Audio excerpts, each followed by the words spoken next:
At the turn of the tide, I can see an innate desire. Sword in hand, warriors side by side. I can feel it, it burns like fire. Worlds collide, an unstable landscape, side by side. But that's what this mandates. Be it might, and unlikely allegiance. We will fight because that's the best defense. No turning back for such is our path. This day we find a glorious death. Glorious death.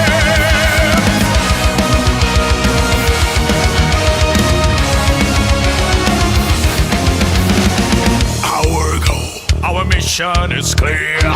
As we ride against a dark empire. By my soul, may the last thing they hear be the roar of this raging fire. Listen, be the savagery mindset. Night and day, we'll let loose and find it. Brutal will define our reaction. Rip out the throat of each one in their fashion. No turning back, for such is our path. This day we find the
Gooding Services has a bundle for all budgets. You can be fully protected with emergency response for just $49.99. And we are live, so go to the solo layout. So how are you guys doing today? This is an exciting episode of Braxcast Live because, I mean, not only do I have my posters set up, and I'll try to show them off here. I got Gooding Services. I can't point at all, but you see Gooding Services there. I love that poster there. Yes, Mike has bad knees. That was a fantastic intro. So I decided I went paid for StreamYard. They have like the summer deal that we're doing. It was like $214 for the whole year, so I can actually have the videos properly. I can have like no watermark in the stream or anything like that. So it makes things a lot like easier. I'm not sure if I'll pay for it for the next year. Of course, I do have the PayPal here pinned if you want to support Velvet Room Publishing. If you guys decide and I have like enough to cover this, then of course dollars make sense. But there's other platforms. I think the one Nick uses works with Rumble and love to cross stream to Rumble. So I'm actually live streaming to Twitter, X, whatever you want to call it as well, which you need to pay for to do. So that's nice. So I won't have to upload the VOD. I usually do that on Saturday. Well, I used to do it on Saturday mornings. Now my sleep schedule is all messed up because I'm working nights now. But anyway, we've got Rippaverse Primeval. So the launch of a new toy line, of course, starting with the Isom 7-inch action figure by McFarlane Toys. So, of course, that one I can't point because it's the camera. So you see, I've got Isom right there. That's of course done by Iron Studios, and then we've got the beautiful Yaira right there. That's done in collaboration with McFarlane Toys. And when I was going and reviewing the Rippaverse Trinity, just going through an episode of Braxcast, I noticed that the Iron Studio statue, I can't, you guys can see it to my right. No, yeah, to my right. It looks like to my right to me, but I think it's actually to my left. But whatever, it's to my side. Uh, that statue was said, oh, it's made by McFarlane Toys. It's like, well, it's actually made by Iron Studios, but that doesn't mean that McFarlane Toys isn't working on an Isom statue. And it turns out they are, but it's not a statue, it's an action figure. So we'll go into the trailer for that, and then we'll go to the webpage and we'll just start talking about Rippaverse Primeval, all the possibilities now that they have a toy line. But let's get into that trailer right now.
Yeah, okay. So I think we've got everything there, and I think the rest of the trailer is just showing that off. But yeah, this is going to be a 7-inch scale ultra articulation, 22 moving parts, 2 exchangeable heads, 6 extra hands and a base, and a 5-panel display box, which was showed off a little bit earlier in the trailer.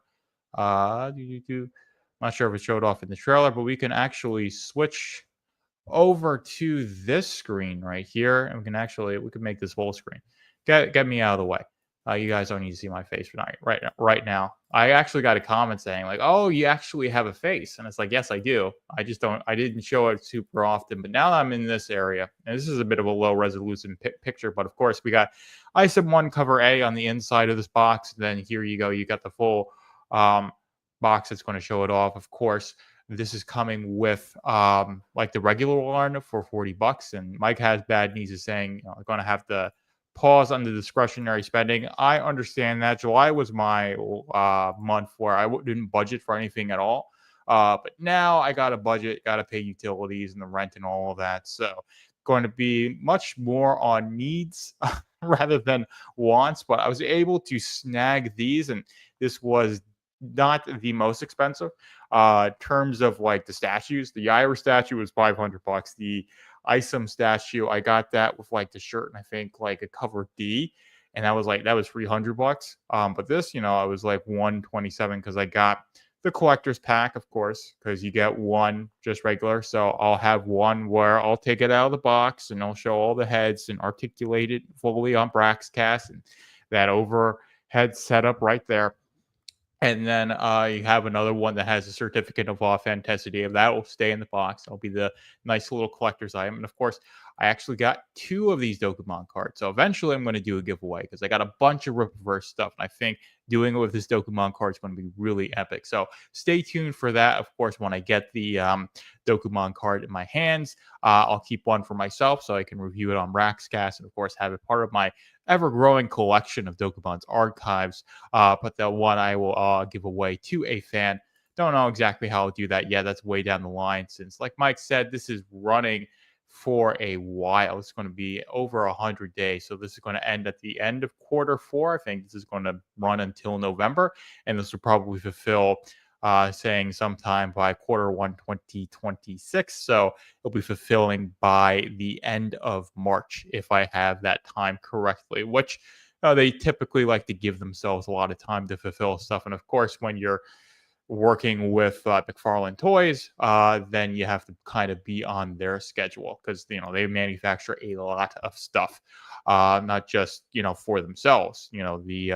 The Image stuff like Spawn, but they do Marvel and DC, so they have a lot of stuff that get manufactured. So they're going to be, I'd say not slim pickings, but they're going to be a bit down because Marvel, DC, Image, Dark Horse. I'm not sure if they do Dark Horse, but the bigger players are going to be higher up in terms of the production queue than the Isom action figure. But this is a really cool looking action figure. This is what people were wanting for a long time. It's like, oh, we want action figures, and I am not like the biggest like collection of action figures myself, but certainly do think that they are cool. This, of course, is a big fan of the Rippaverse, and of course, that includes Isom. And I really like the. Well, actually, I'll get it. Just give me a moment.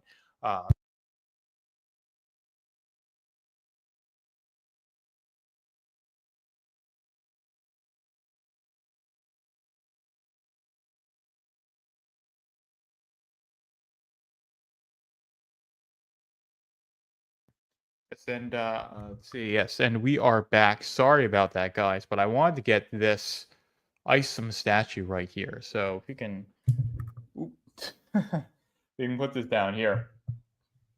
This is a really nice statue of Isom. You might not be able to hear me too well since I don't have like a mic stand, which I honestly ought to get, so that way I can have like it. I can have it here and not hold it and still be a decent spot on my face. But this is a really high quality statue. It's painted very well. It's made out of metal and resin. Of course, this is the Iron Studios statue. You can see. You can see Iron Studios.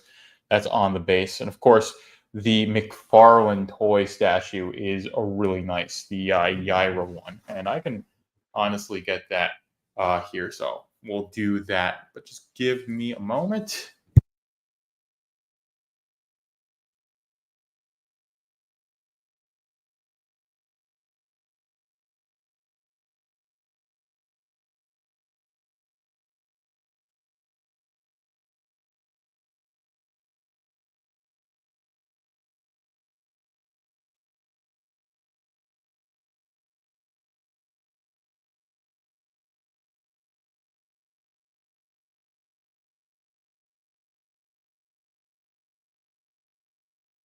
Okay, we are back, but this is the Yaira statue. Now, of course, this is a $500 500 run by McFarlane Toys, and I'm not sure if I want to drop her, but you can see On the base of this, on the bottom of the base, you can see that McFarlane Toys logo, and it's got his production company in collaboration with Rippaverse LLC. So McFarlane Toys, it actually did work to make this statue, and this is a really nice statue.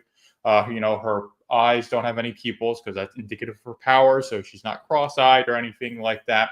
And I did get some free advertising from some I don't want to say lovely people, but anyways, not too many people in the chat tonight is okay. But if you're like Andrew or Edwin or people who I've invited on stream before, I used to put the live stream link in the chat.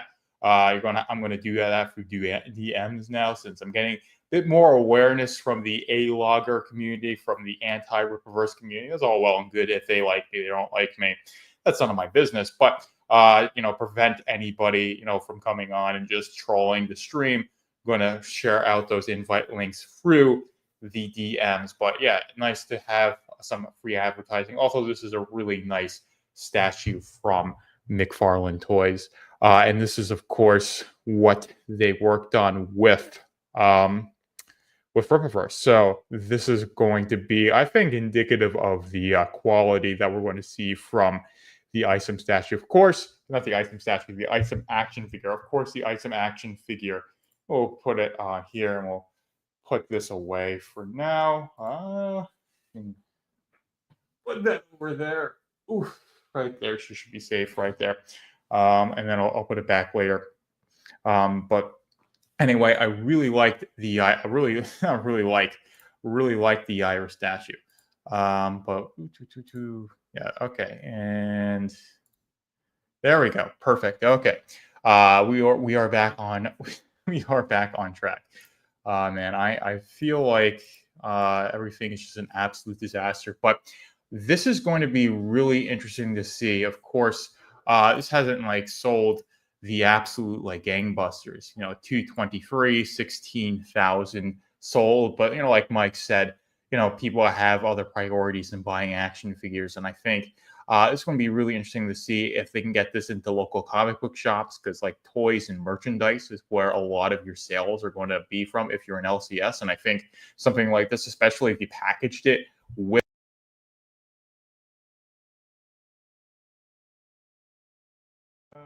there we go. My mic should be fine now. Hopefully, you guys can hear me. But we've got what am I even saying? But yeah, if you can get something like this in an LCS, package it with an issue of the Ripazine, that would be really cool. And I think that would be a great way to get people into the series, especially the younger folk, the kids, because kids like action figures, and this is going to be at the $40 price range. Of course, this is coming with this is the with the this with the young Isom statue and the action figure. But the action figure itself, of course, yeah, you can buy this, $515 for these two. It's actually a decent deal considering the statue. The Iris statue itself is $500. I believe if we're going to have it here, you can see $40, which is a bit expensive. But I think you could probably get that down if you got to scale. So if you did a bigger run and you gave a bunch to LCSs and your Targets, your Walmarts, and you just got this sitting next to Superman and the Star Wars stuff, I think it would be interesting enough that some parents might pick it up, get it for their kids. If it comes with an issue with the Ripazine, that you can get kids hooked onto the previews and saying, "Hey, mom and dad, I want to read Grey War Separation, or I want to read Isom, I want to read Alpha Core." And then you got the link to Rippaverse.com, and then boom, you got another customer. I think that would be a really good thing to do. And that's how McFarlane Toys was able to build, Todd McFarlane was able to build Spawn and Image, was with bundling the action figures with comic books. Let's see. Mike has bad knees is saying, you think it will sell 1,000 to 1,500 through the collection window, but they'll probably have them available for a while after as well. I think this is going to be something that's going to be ongoing. So this isn't a limited. I'm not sure. It might be. These are limited edition action figure statues and an exclusive Lenticular trading card. So It might be like a limited thing. Um, but I don't think it's going to be as limited as the Young Isom, the Young Ira statues. But I think this statue, if you or let's say statue, this action figure, you could definitely have a version of it that doesn't have the certificate of authenticity, that doesn't have the replaceable heads and hands, so you can the less parts that means the manufacturer, which means you can reduce it with cost, reduce the cost with it, ship it with the Ripazine, print like a good like 10 the 15,000 of them and sell them wholesale. Margins there are going to be pretty thin, but the advantage that you can get those out to a lot of comic book shops. You can get them out to, like I said, Walmart, Target. Toys R Us isn't a thing anymore, I guess. I mean, I'm 27, but I guess I'd be dating myself if I was talking about Toys R Us still being around. But if Toys R Us would still be around, this would be a great place to put, put it there next to all the action figures and say, hey, like I said, bundle it for Ripazine. That's what I thought Todd McFarlane built Spawn as a brand, to my knowledge, is that he sold the Spawn action figures with the comics. So he would sell the Spawn action figure with the comic book, and you would get the kids on to reading the comics because they like the action figures. And I think you could do the same thing with the Rippaverse. So you can definitely have Ripazine has previews, especially I think the first issue, since that has a preview of Isom #1, a whole bunch of other Rippaverse content. It's got I think it's a cool book to flip through. So you bundle those with the Ripazine. And then you get to bundle those with Racine or even an issue of Isom. So let's say, we have the Primeval, this is going to be a figure, a line of toys, right? And going forward, you could have like the limited edition where it's got all the gizmos, well, not gizmos, it's got all the additionals, and then you can have the basic one that just sold to stores. And in that one, you can have a Yaira articulating action figure. You can have like an Alpha Core set, and you can distribute that with Alpha Core, with the copy of the Book of Alpha Core. Same thing for Yaira. You can do the same thing for Bloodproof. Now, of course, action figures are really cool, but I certainly love these statues. We've got the Isom statue there. I was showing off the Yaira statue, but earlier in the stream, and the thing I've said, the statue I would like to see the Rippaverse do, I'd love McFarlane Toys to do like an Ingrid Valdez statue where she's got like the whips going around her. That would be really cool. Like I would drop $5,000 on that statue. Probably shouldn't because that's money that should be going to rent, but I would drop $5,000 on a high quality Ingrid Valdez statue by McFarlane Toys, because the Yaira statue it's really nice. Like both of the statues from the Rippaverse. Iron one with Young Isom by Iron Studios, and the one of Yaira by McFarlane Toys are really well done. So either one of those probably would do a great job at Ingrid Valdez. And Bloodproof would be like, the same thing, having like her blood powers like coming from her hands and going all around would be a really cool one to see. But like Ingrid Valdez would be really cool to see. And then of course, any of the ladies of the Rippaverse. And Lillian Renashi, of course, would be a really cool one to see. I think Michael Copper, but having like a Michael Copper and Lillian Renashi like 2-pack would be a really cool like action figure, and I think that ought to be next on the Primeval line, and that launched in conjunction with the Cursed and the Black Eyed Club. That would melt my mind. I don't think that's going to happen.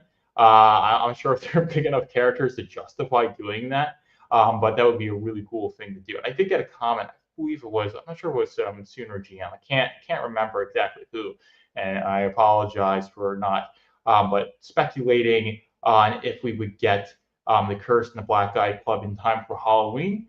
Decent chance we could, considering we got some cover reveals, and might go through those. I would have to find both of those videos, but I do have a video of Q&A from the Saska sisters, and we'll go through that a little bit later. It's about 11 minutes, and it seems like chat's pretty slow tonight, which is, of course, okay. Got Logic Finance in the chat. Success through total volume. Every book, every magazine, every figure makes money. Nothing individually has to make $1 million. If everything is making money, continue growing success. I like it. Yeah, I 100% agree with that. And like I said, This really just helps keep the momentum going for the Rippaverse as a brand. Now, I don't like to drop names, but like Tizo Spencer was even saying this, and he's been very, out and very ardently a critic of the Rippaverse. Which more power to the man if he doesn't like the Rippaverse. For whatever reason, or thinks the books are bad. But he was saying, hey, working with McFarlane Toys, making, first statue and now the action figure, it's just going to make people take the Rippaverse more seriously as a legitimate comic book publisher. And of course, with the amount of books that are being published and the fact that they're making money off of them. So like Norfolka is making $200,000. So like they're going to make a profit on that. And of course, I think Eric said they've had days where they've made like $10,000 in store sales. So they continually have people going to the store of the Rippaverse. And we'll click on it here. They get into the Rippaverse, and it's like, hey, you can just buy Great War Separation 1 and 2 right now. You can buy all 3 copies of Lysum. You can just buy, one of the Rippazines just to get into it. You can buy, a copy of Yair. Of course, Crow for Cure. You have Jordan Crow, editor for the Rippaverse, who still has cancer to my knowledge. I think good news last time I heard it a couple months ago. Hopefully she's doing well. But of course, you've got that shirt there. She's got a GoFundMe as well, and that's in the link there. But it's nice that it's like prominent in the store. Of course, the statues as well. And then, you can just go through the comics. You can go through the characters. And of course, you've got the memberships as well. So yeah, it's just like as Logic Twine said, not everything has to make $3.7 million. Of course, when Isom 1 launched and we were all expecting, hey, this will probably make like 500,000 at the most. 500,000 to 1.5 million at the most, and then it just makes $1 million in like 25 hours, and then it got to 3.7 million. It's like, okay, like no more under expecting it. Like everything's going to make it like that, and we kind of like got ahead of that, because number 2 did 2.3 million, which is still phenomenal, and of course number 3 did like 600,000 or so, but that was after all of these other things were published and the readership distribute themselves, and like I said, away from relying primarily on Isom, because you had a lot of people who got into the Rippaverse through Isom and they wanted to be in the Rippaverse. Not necessarily fans of Isom, even though a lot of people are fans of Isom, but people gravitate more towards Gyra, and they were going to focus their discretionary spending, which again, it's not infinite. People have to pay the power bill and the rent and the mortgage and their car payments and their car insurance and all these other things and groceries. So it's like I can only buy 1 comic a month, and that comic's going to be Yaira because that's what interests me more than Isom. Let's see. So Logic Finance is saying continuing to work with McFarlane Toys, A-list actors saying they are having talks for projects, animations with outside studios. This is a success the detractors dream about. Ironically, yeah, I remember. I want to say names. I remember EVS. I guess his wife, when she was in better health, and unfortunately, she's not in the best of health. Hopefully, she gets better. It was talking with like Warner Bros. With like Cyberfrog movie deals, and it's like not getting anything that he wanted. And I like Cyberfrog as a character, and I think that's what he would like is to have like a big payday and have like to be a producer where he has control and can make like a good Cyberfrog movie, and then kind of like cash out. I mean, I don't think there's enough of the modern Cyberfrog stories to really justify a full-length movie, because you really have Blood Honey and Wrecked Planet, and of course, Red Extermination. I backed it around the time Isom 2 launched, and we have Isom 3, and Yaira 3 is going to be fulfilling soon. So like it's just chronically and that's the issue with building a brand is you need consistent releases, and that's what the Rippaverse has is consistent releases. And as you are saying, Logic Finance, it's not just with the comics. They've got animations. You got action figures now. We've got a startable line of action figures. You've got all this merchandise. Like look at the business shirt, and actually. I have the business shirt. That's what I'm wearing.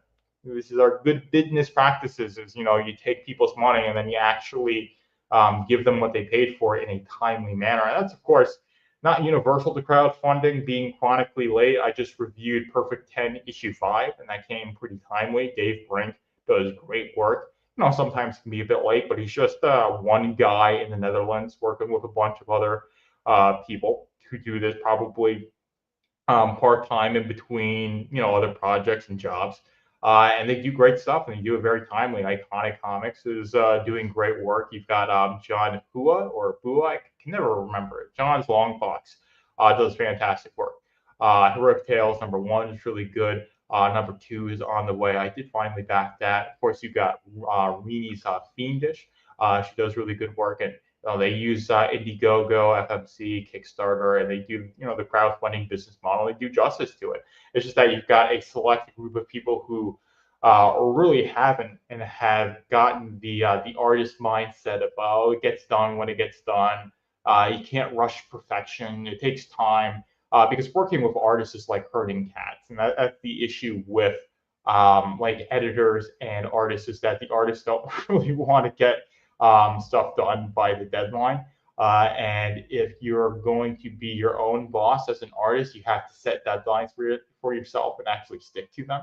That's the hard thing, especially if you're a slower artist, because you like to have that detail, which I can respect, but you ought to be able to do 3 to 5 pages a week, and you do those consistently to get your books done on time. And I don't think that's like too much of an ask for people, and especially when you've got fans who, out of the kindness of their heart, are going to give you money before you really have anything, because they want to support your project, which is the whole point of crowdfunding. And again, that's the whole thing is that it comes with this concession that you're not buying a product in the traditional sense. And I think a lot of fans were very understanding and willing to give that concession, but they got burned too many times. So a lot of fans have really pulled away from crowdfunding books at all. It's like, well, I'd rather either not read comics or just go to manga, because I can go to my LCS, pick up a back issue, buy it right then and there, and then I'm done. And it's going to be a lot cheaper. Like Battle Beast or any floppy is going to be like what, $4, and you just buy it, you walk out, and then you get to read it that day. It comes out every month. I just reviewed Battle Beast #2, which released in June. And then I think #3 is in July, and then 4 is coming out in August. So I'm gonna have to do 3 and 4. But yeah, so there's just again, and that's what you're competing with as a crowdfunder. But we'll switch back to switch back to this 7-inch action figure. But yeah, there's just so many possibilities, and it's nice that you have the Primeval action figure or toy line. And like I said, getting this into a retail setting, and I think local comic book shops would be fantastic. I don't think since Diamond declared bankruptcy, they're not distributing toys anymore. They used to. I remember seeing like one for Omni-Man one time when I walked in my LCS, like months and months, probably even years ago at this point. But they don't do that anymore. But if they can get into distributing to those LCSs and not breach, but like get in front of new eyes, I think that'd be a really cool thing to do. And of course, getting these on the shelves for like Walmart, Target, in the retail setting, as to where you want to be.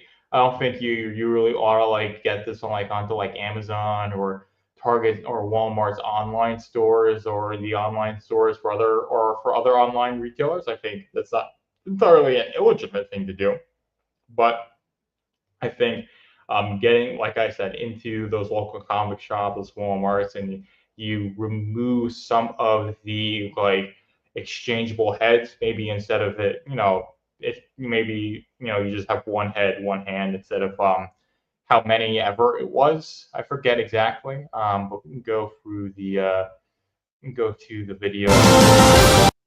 Yeah, 6 extra hands and base, so you can get rid of the base. You can have you know you can get have like 1 extra pair of hands, get rid of the base, have no exchangeable head. You can knock like $10 off of that price when you get it at retail. Get it at like $29.99, which I think would be a decent price where a parent might impulse buy it for their kid. And then, like I said, you bundle it with a Ripazine, you bundle it with the first issue of Isom 1 Cover C. and you do like 10,000 of those or so, and you distribute them across, like I said, LCSs, Walmart's, Targets, you could get into a whole new audience, especially a younger audience of kids, because they'll just see the action figure, like, oh, it looks cool, I want it. And then you read the comic, and it's like, well, I read Item 1, now I want to read Item 2. How do you do that? You go to Rippaverse.com. Parents do that. They buy 2 and 3 for the kids, and then boom, you got a fan of the Rippaverse. I think that's a really good way to go about it. And that would be, honestly, I think the long term goal of that should be the long-term goal of doing a toy line, is to get it into those retail settings, because kids. I mean, a lot of kids are chronically online these days. Unfortunately, the iPad kids, but they're not really buying stuff online, right? And a lot of parents, I think, they're thankfully aren't raising their kids on iPads. So if they're going to see something that they want, it's going to be when they're with their parents. When they're shopping at Walmart or Target, or taking them to the comic book shop, because the parents like comics. And if the parents aren't plugged into the Rippaverse, they don't know about the Rippaverse, but they see the Item statue, not statue, they see the Item action figure. The kid likes it, the kid wants it, and it comes with the comic book. Then you can get, like I said, you can get people into the Rippaverse. And I think that's really the end goal, is that using this as a way to not only want to legitimize brand, because one, it's an action figure being made with a reputable company like McFarlane Toys, or basically the company you work with if you want to do comic book related action figures, or for video games as well. McFarlane Toys, DC, and Marvel work with them, and those are the two biggest names in comics. Of course, they really declined over the years, but still, that power is there. People still buy stuff from them. Of course, Image, the biggest independent, was started by Todd McFarlane. Of course, all of those characters will have characters through will get their figures be made through McFarlane Toys, of course.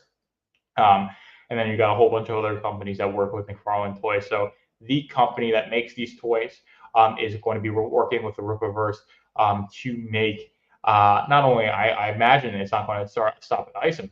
We'll probably get a Yaira figure. Hopefully we get like a free Alpha Core box set, maybe even 4, for including Stefania. That'd be really cool. I think you should have like 2 SKUs where you do like mostly like free. And then you have like the one with Stefania as like a limited edition run, because Stefania is not as popular as a character. She's a really cool character. Don't get me wrong. But I think that'd be one for the harder core fans, where it's a certificate of authenticity, and just keep that as a collector's thing. But I'll just find this as a comment. I'm going to get to it. It says, Rip Ascend, I'm predicting we'll see more projects over time, starting slowly, but it is drawing in creators. Also, Gabriel the Guardians will lead to additional outside collaborations. Now, yeah, Gabriel and the Guardians, I reviewed the 0 issue of that manga, and I liked it. It was pretty fun. And hopefully we get more of that manga. I need to watch Gabriel and the Guardians. It's a bit expensive to get into that yearly subscription for Angel Studios, but I certainly want to do that, because there's some good content there on Angel Studios. I believe like there's like King of Kings, which is like an adaptation, because Dickens wrote a telling of the gospel for his children, and that eventually got published. He didn't want it to, but it eventually got published, and then it got adapted by Angel Studios, and it was done by a Korean studio, the animation. And of course, like I think it could look a little bit better, but I think it looks pretty decent. And I was watching a little bit. It's like, yeah, I would watch the whole movie, but you got to pay for it. But I like what Angel Studios is doing. Not just with Gabriel and the Guardians, but there's a lot of other stuff that they do. And I watched Possum. Let's say Possum Trot. Oh yeah, Sound of Hope. Sound of Hope, the Possum Trot story. And that Angel Studios was working in collaboration with the people who made that movie. And that was a really good movie. It was a really good movie for the culture. And I watched that on the 4th of July, because it released 4th of July weekend. And of course, I had off of work that day. So I just went on that Thursday. I saw the movie. I did the review. I took notes. Wrote my review. Went to work the next day, and then it was weekend, because July 4th was a Thursday last year, 24.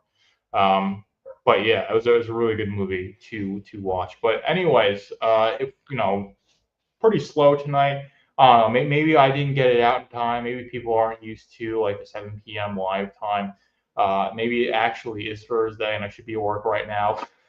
But um, anyway, we'll get into this video here. And actually, if in order for you guys to hear the flipping sound, I should have be sharing the window, not the window, the tab. But yeah, this is the Rippaverse Lore Masters Q&A. So we're going to go through this video right here. We'll full screen it right like this, and yeah, we can do that. Let's see.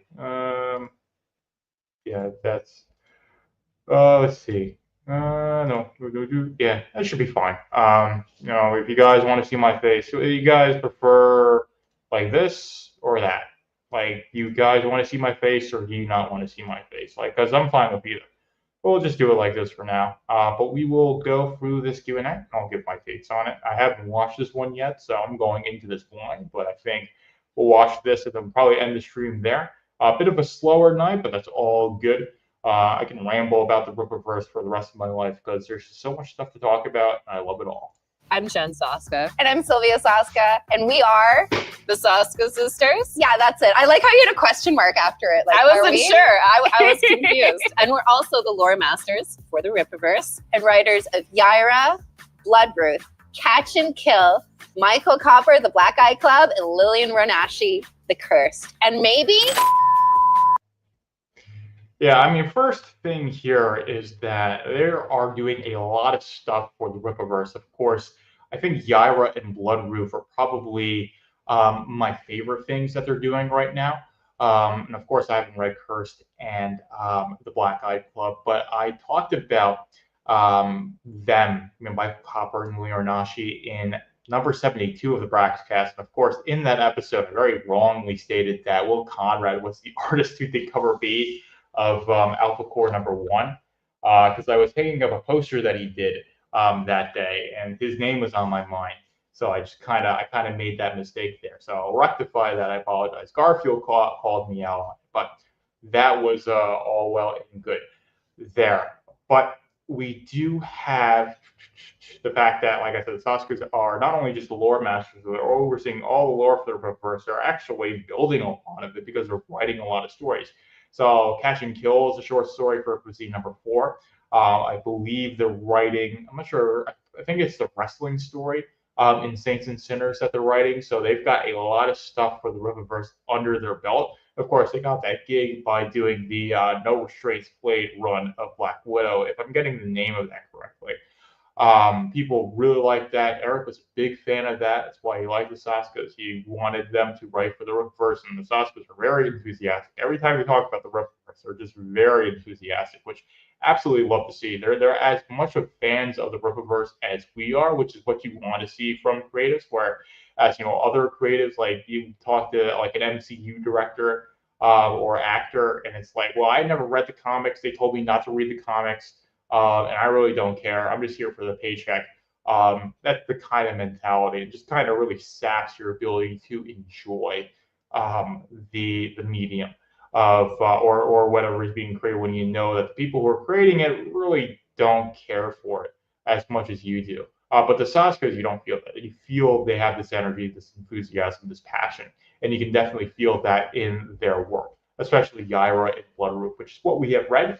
And hopefully we get to read The Cursed and the Black Eye Club soon, because those are going to be pretty big books for the lore of Rippaverse, since those two characters are shaping up to be the big baddies, the diabolical duo of the Rippaverse, if you will. But we'll continue on.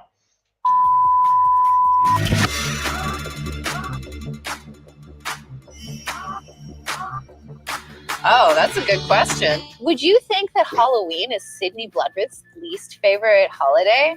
I think that Sydney Bloodruth is a Christmas kind of girl. No. I do. You're right. Yeah, because she is very of the faith. I think she also loves Easter. And I think just like in Buffy law, that bad guys kind of take Halloween off. So she just chose. I feel living in Floor Spark and being a Bloodruth, she has to deal with Halloween problems 24/7. So I think Halloween might be one of the days that she just stays home and watches horror movies. Yeah, and I don't think anyone comes to the castle for candy, although she definitely has a bowl just in case. I know. Do you have a security camera or surveillance on us? I can't spoil anything, but I think you guys will really like the events of Yaira 3. And perhaps your imagination will be able to answer that question for you. Okay, that's really interesting. I doubt Zalen is going to make an appearance in Yaira 3, but perhaps some other interstellar character will, or there'll be a fight between Yashua, I believe that's how you say his name, and Yaira, and Yashua will be a bit comparable in power to Zalen. Maybe someone's going to, knock me off for that. But it's going to be really, really interesting to see Yaira 3 now, because especially at the end of Yaira number 2, we just had like so much that needs to be answered, and there's just so much that the Sasukas are establishing in the first. They established in the first 2 issues that Yaira 3 and the other issues really need to answer for. So that's a really exciting thing. Now, of course, I think Zalen versus Yaira would be like one of the like toughest battles for Rippaverse, because I think Zalen, Yaira, and Brian Solari are probably the 3 most powerful characters in the Rippaverse. I'd say Zalen is probably going to be a bit more powerful than Brian Solari because he can breathe in space. So Zalen could just like grab Brian, chuck him out into the cosmos, and that would be the end for him. So I think Zalen versus Brian Solari, Zalen would win pretty easily, considering he could fly out of his ship traveling at light speed and stop it. I don't think Brian Solari could do that, considering how he got his powers was like through government augmentation. Maybe that's something that could happen. Like later, they do like another round where it's like, hey, you need to be able to fly through space and go through supernovas like all the other like alien freaks. So we're putting you through the tube again, or whatever they called it in Great War of Separation, number 2. And maybe that would give him the ability to breathe in space and resist like extreme cold and heat. And then he could take on Zalen, but that's like an if that happens. But I would love for that to happen. That'd be really cool if Solari had to do that, so he could do like interstellar Alpha Core work. But the Alpha Core seems to be a much more grounded concept, and it's going to stay ground level for a while. So I wouldn't anticipate something like that happening until like, I don't know, Alpha Core 10 at the earliest, and even that's pushing it. But with the previous question, Sydney Bloodroot's favorite holiday, it probably would be either Christmas or Easter. Probably would also like Lent as well, because that leads up to Easter. And of course, you read Bloodroot, it very much has Christian themes. Of course, Ice 3 tells us that the Old and New Testament really confirms that the Old and New Testament are things that actually happened in the Rippaverse, which is really, really interesting to see like all the implications we get from that. But Logic Finest has some comments, and I'm going to go through them. So James Gunn told John Cena to not read the Peacemaker comics. I remember that. All you ever needed to know he's another hack telling stories instead of following canon and lore. Yeah, I mean, I think James Gunn can be a decent director. I'm not sure what I've watched of him. But I think he has an understanding of how to make decent movies. And, the Superman movie is a decent movie. I haven't watched it. I'm not really interested in watching it. And as part of the reason is like, well, when John Cena was, I want to read the Peacemaker comics. I want to get into this character. I want to actually understand it for the fans. And James is like, no, we're doing our own thing. I mean, it just doesn't feel right. And that's the thing I was getting at. Is that that's not what the Sasuke's are going to do. Like the Sasuke's like, whatever actress, I forget her name, does I think a full length Yaira movie. Let's say Yaira 15 is out when they start making the Yaira movie. The entire team is reading that book, those books before they even start like a day of principal photography. Sasuke's going to insist on doing that because they wrote it.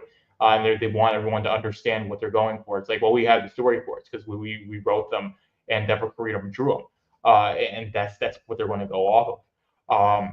that's not the way James Gunn is operating. It's like, well, I want to, use these characters to make my own cinematic masterpiece because, it's a auteur directus from Hollywood or whatever. It's just a different mindset. And it's one that people frankly are sick of.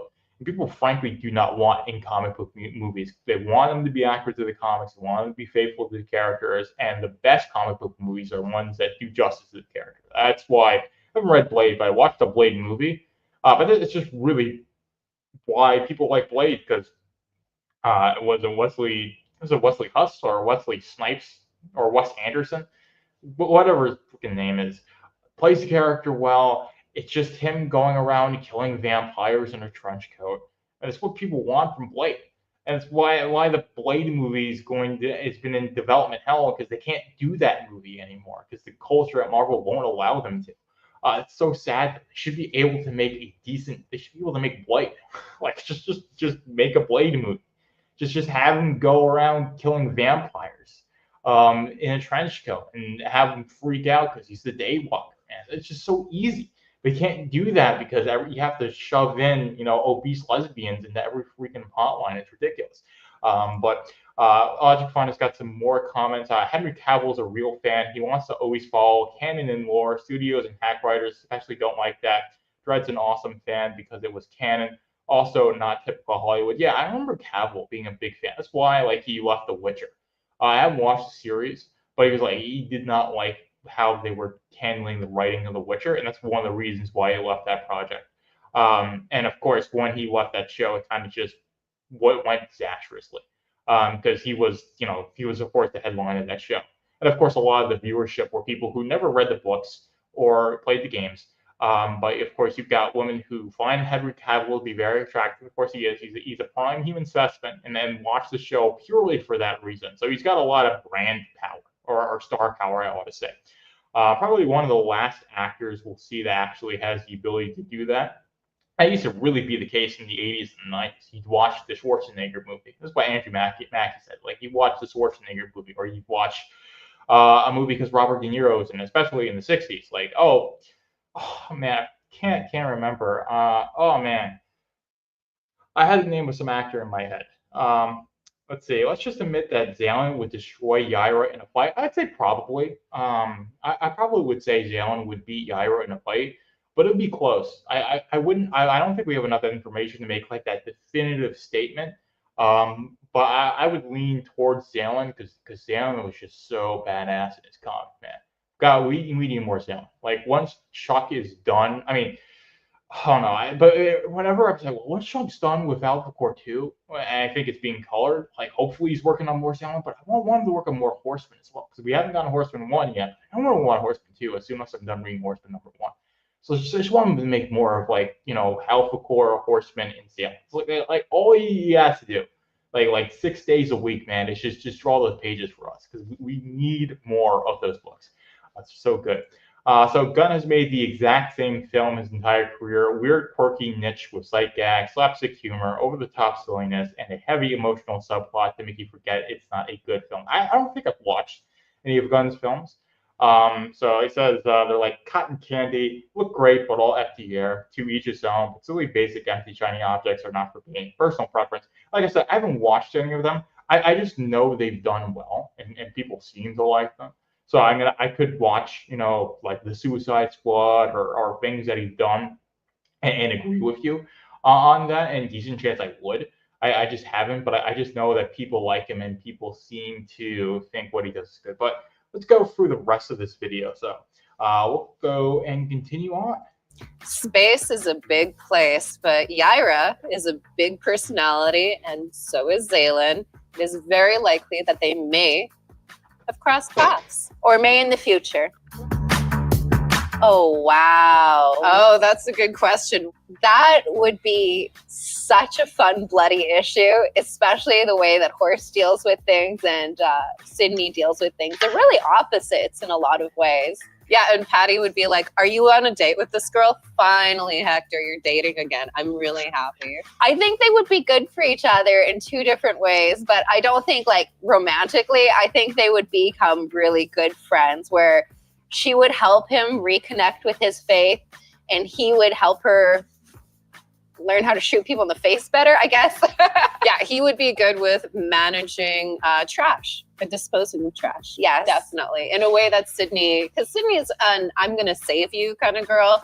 And Hector is an I'm going to shoot first and ask questions later kind of dude. Yeah, sometimes I guess demons just need to be blown away. They'd be like the odd couple, actually. That'd be kind of a cute matchup. I think that'd be really fun. Maybe a Halloweenish show. Yeah. Yeah. And she'd be like, what are you supposed to be? He's like, I'm the horseman. I'm like, I haven't heard of you. Yeah, honestly, that'd be a pretty interesting one. So I haven't really read annuals, but like if you did like an annual, like Rippaverse annual, he did a bunch of short stories. Not necessarily Saints and Sinners, but you know, if you had like an annual anthology collection, you could include a horseman and a group short story, and I think it would go the way that they said. Because yeah, Horseman definitely is a very much a character that's very violent. Shoot first, ask questions later. Very much grounded in the world. And Bloodroof's definitely much more of that ethereal type of character. So that would be a pretty interesting conflict, but like clash of personalities. But they would have similar goals.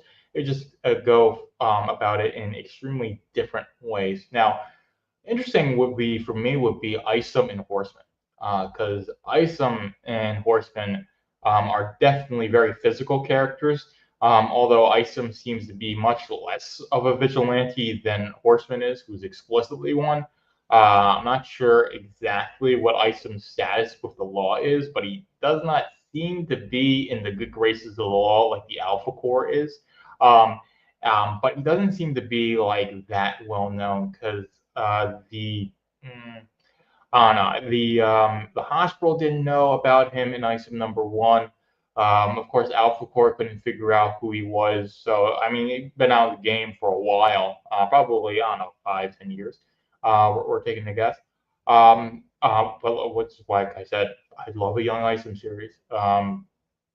That's it. Like, I'd love Jack Herbert to do a Young Isom series. That's like my one. Like Alpha Core 2 is being colored right now. So like we'll get Alpha Core 2 eventually. But like my biggest wish is a Young Isom series with Jack Herbert as the artist. That is what I want. Like give me that, I will be happy. That is really the big thing that I want. Let's see. So Isom and Horseman teaming up would be interesting. That's what I said. I think you could do a crossover issue between Isom and Horseman pretty easily. You know, let's say Horseman 5 is a crossover issue with Isom. And you know, Isom is at like, you know, Isom 4 or 5 or whatever. You could do a crossover like that. And that's happened in comics before, where you know, two characters cross over in their ongoing series. I would absolutely love to see that. And I think it would be one that would make sense.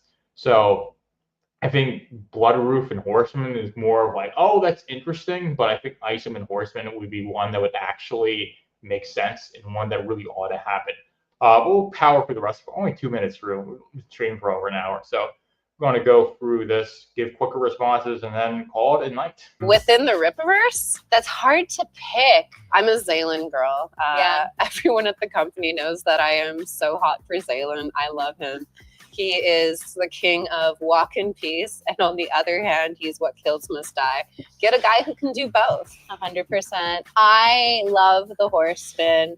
He is one of my favorite characters. I'm a big Punisher fan. So knowing that Chuck was creating his own character for the Rippaverse that was in the vein of Batman, Punisher, and Daredevil just like was perfect for me. I got so excited reading that. You guys are in for a real big treat of where the Horseman goes. I love Alpha Corps because I love Brian Solari. So I also am loving the Great War of Separation. If you guys aren't reading that limited series, man, there are 2 more issues coming out and they are bangers, absolute bangers.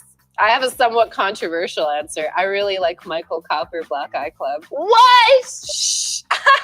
Guys, don't tell Sylv. I mean, her head can only get so big. But yeah, Michael Copper, Black Eye Club is a banger. I really love Lillian Renashi, the curse. She's just saying that. I'm just saying that because Jen was nice to me. But, you know, for those of you that like Japanese horror and crazy NDA. I can't even say it. Lillian isn't crazy. Don't let her hear you saying that. She would would not wrap be me up happy. in some purple smoke, and that would be the end of me if she heard me saying that. Mhm. I also love Isom. He's one of my favorite guys. Like he's like the Undertaker. He goes around the Rippaverse putting all the other characters over, and then in Isom 3 you really get to see him shine. I'd love to see what happens with him next. And Saoirse. I just like Saoirse. I just like Saoirse. I don't know if just- I'll ever read the book. I just might flip through the pictures.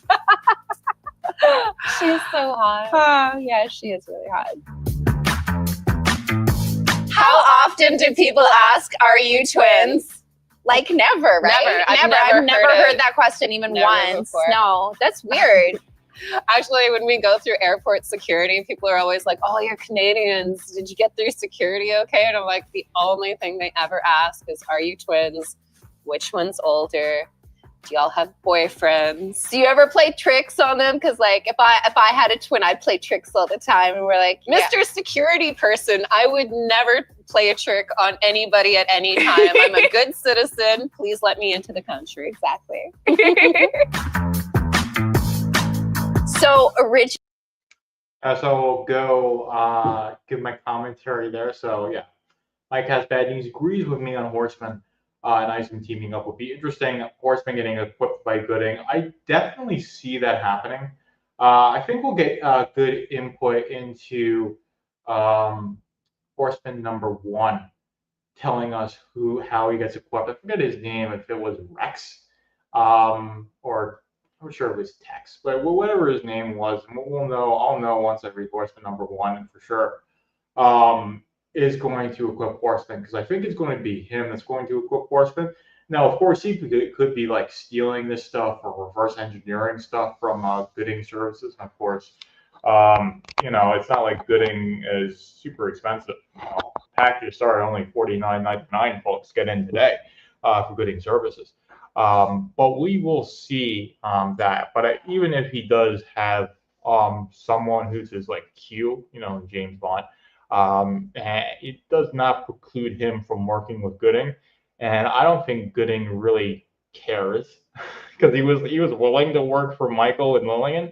I think he'd be willing to work for Horseman. So I think it definitely is within the realm of possibility. So, I mean, interesting thing with the favorite books that they were saying. Of course, it's based on like the attractiveness of the character. So, like Saoirse is probably the most attractive reverse character. Of course, is like very sultry, voluptuous redhead. Can't wait to read her full issue. But it's not just like, oh, she wears that like very form-fitting evening gown. And really fills it out well, and this is why she's a good character. Like, well, she's interesting because she's got the LF certification. How did she get the LF certification? What is she using it for? What are her motivations? So she's an actual character with motivations and interests, along with being a pretty face, right? And I think that's a way you do a character that has some sort of like sensuality and feminine wiles, that you give them like a reason to care about them outside of all of that. Like if you remove them and you just wrote like their traits and their story on a piece of paper, you gave them, be like, oh yeah, it's interesting. And then you see like what they look like. Oh yeah, really interested now. So I think that's a good combination. Of course, all the male characters in Reverse are basically, built like tanks. I think that's why all the women seem to like them, because they're like ripped, covered in muscles, which again, it's what you want in comics. You want these to be characters to be specimens of the human form. Of course, Alan is an alien, but he's very humanoid. So you don't want these characters to be like fat or chubby or overweight or not attractive. So they just want to look as good as possible. So Mike's taking the family to dinner. Have a good one. You too, Mike. I'm gonna power through the rest of this video, and then I'm gonna call it a night as well. But hopefully, a good dinner with the family. Hopefully, a good weekend as well. Originally, I thought Isom, because they have that like, I threw you on a car and left you for dead, which I was like, that's a great way to open a relationship. It's a flirtation for Yaira. And then you go back in history and that Brian Solari and Yaira fought to a standstill, and you're like, woo, they kind of got that heat because of that fight, and like she just shows back up in Floor Spark, and he's like, "You're not supposed to be here, Yaira," and she's all like, "What you gonna do about it, Brian Solari?" And then she like sucks the air out of his lungs through his mouth, but he doesn't push her away. He's all like, "Oh, what's going on?" So I don't know. I like Yaira with Solari. I like their flirtation. I was a big Rogue fan back in the day, and she was a hell of a flirt, and I like Yaira being a flirt. Eric July told us that Yaira is gorgeous, and she knows it. Yeah. She doesn't act stupid about that. She is a living goddess on Earth. I kind of want to see what happens when Yaira meets Zaylin. Oh, yeah. Because I love Zaylin, and I might have to live vicariously through Yaira. It would be kind of hot to see someone as powerful as Yaira meet someone as powerful as Zaylin. Mm-hmm. They're both from out of town. They probably have a lot in common. And Yeshua, there are some guys from the past that Yaira may or may not have had some emotional relationships with. Yeah, well, Yaira's a heartbreaker. She is. Yeah, she's like a Highlander, like a Wolverine. She's like a Wolverine. You look into her past and it's like, Yaira, you date a lot. A lot of people fell for her. I like her with Gorm too. I loved her with Gorm, with her Viking husband. I thought that was super romantic. Well, you have a character like Yaira that has such a bad attitude. We had to make somebody who was even more difficult for Yaira to have to take control of. We also wanted a narrator other than Yaira when we were first introducing Yaira. I really love the X-Men 97 original series, how Jubilee was kind of the character that you followed and was introduced to the world of the X-Men. And I really wanted to have like a modern Jubilee. And in a lot of ways, she's representative of the youth nowadays because she is a badass. She takes no from anybody. Sorry, censor that, guys. And it's funny because compared to Yaira seems very cool and collected next to Stefania. And Stefania also is a character that's on a journey. She starts at a very low place. And with each issue, you see her grow. And I love that. That's really important. And we took the name from one of our producers on our reality horror game show, Elevator, Stefania, who is literally the coolest chick you'll ever meet in your life. And I just loved her and love her name. Yeah, she always took care of us. Hi, Stefania. Hi, Stefania. I mean, I think, some really interesting commentary there. Especially with Yaira's relationships. I think that's going to be a lot of what's going to cue the reader in, is talking about the relationships that she's been in. And of course, if she gets into a relationship with Brian Solari, that's going to create a lot of conflict. So I think Brian Solari might feel like this attraction to Yaira, of course, because, as she said, she can be flirty. She's, of course, a very gorgeous woman, and she knows about it. But Brian Solari has a very intense moral code, so he might have these personal feelings for Yaira, but she's not a friend. And of course, his allegiance is going to be to the Lone Star, as he says in Great War Separation. So he wants to serve the people of Forest Park. He's going to want to serve the people of his team of Alpha Corps, and running around with Yaira is not going to be what he's going to want to do. So I don't see that happening on Solari's side. So he might want to do it, but it's not something he's going to actually make and materialize. And then, of course, with Stefania, I think that's really great commentary. And I think that's what the intention is like. She's going to be the character that's going to drive a lot of these introductions and a lot of the story development, especially as we've seen with Yaira number 1 and, of course, Yaira number 2. A lot of the story is going to be driven by Stefania's conflict with Yaira. It's going to be really interesting to see how that develops. But go into these last couple of questions.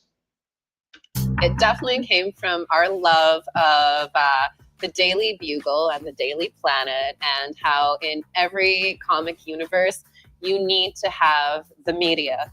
And sometimes the media is very bad, like J. Jonah Jameson always cancel culture.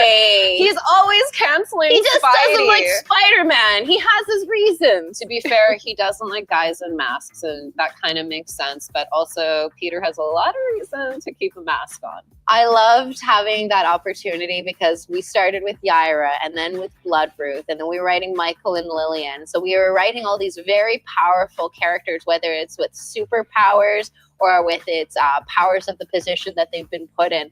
We wanted to have a story told from the ground level of normal people that wouldn't necessarily be able to shoot an ice blast to get out of a problem, or summon their dragon, or fight like an expert, or use their purple smoke or whatnot. We wanted people who there was collateral. It was more risky for them to go after the story. And you get to see these characters, but from a ground level perspective, which was always going to be interesting. And there's a lot of power in the media. I think if you're living on planet Earth right now, you know that a lot of opinion and a lot is controlled by what is revealed and the secrets that are kept. And nowadays, you don't see a lot of journalistic integrity. No. And that makes me sad. Oh, Yes. we do. And I guess that's all we can say about that. I will give kind of a hint. There is a character that is mentioned in a book that we have written, and we're going to see his backstory with another character that is a female that is mentioned in the same book. So put your thinking hats on, guys. I bet you can figure it out. I mean, decent chance that is Yashua. Could be Gorm as well. Might be Morningstar or Faye, now that I think about it. Maybe even Choke. I'm just throwing a bunch of stuff out there.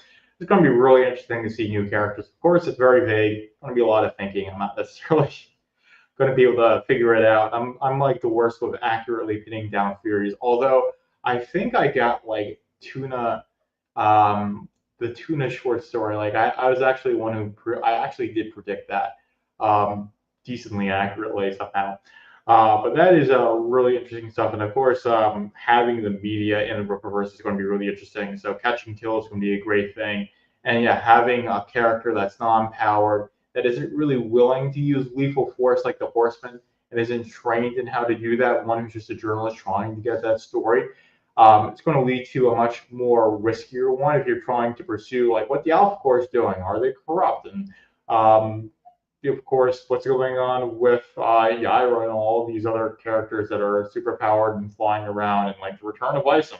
It's going to be a lot riskier for someone who's just a regular dude like Winslow Valiant, if I'm getting his name correctly, to pursue that story. So it's going to be really interesting to see how the Saskas handle that. Of course, if that does well, representing number 4 could probably get a limited series, and I think that would be an interesting thing to do if we got a limited series of catch and kill, and that would give us insight into how the media deals with these events that happen in the Rippaverse.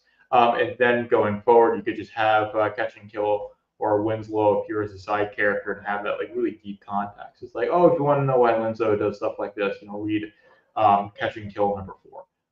And it could be like Catch and Kill could be like a 4-issue miniseries, like Great War Separation is. But we only got like less than a minute, so probably just the outro, and then we will finish this up here. And there's something you guys haven't even heard about that's almost done, and it's spectacular. Yeah, and it's rated all ages. Can you imagine something all ages from us? We can be taught. All right, that's the end. Now, a new all ages book from the Saskas. That is a really interesting one. So definitely going to have to keep an eye out for that. So that's really all I had today. Definitely a bit of a slower stream. Hopefully, not hopefully, but I like doing these no matter how many people watch, but didn't see the usual faces that I do, which is okay. Must have been busy. It is summer, so people like to go outside and all that stuff. But hopefully you guys enjoyed this episode of Braxcast Live. I'm going to do the regular number 73, covering Primeval, showing off the pictures and everything, and of course those covers that were revealed for the Cursed and Black Eye Club. I think it'll be a good episode of Braxcast. But nothing else for you guys tonight. Hope you guys enjoyed this one. Joker is out.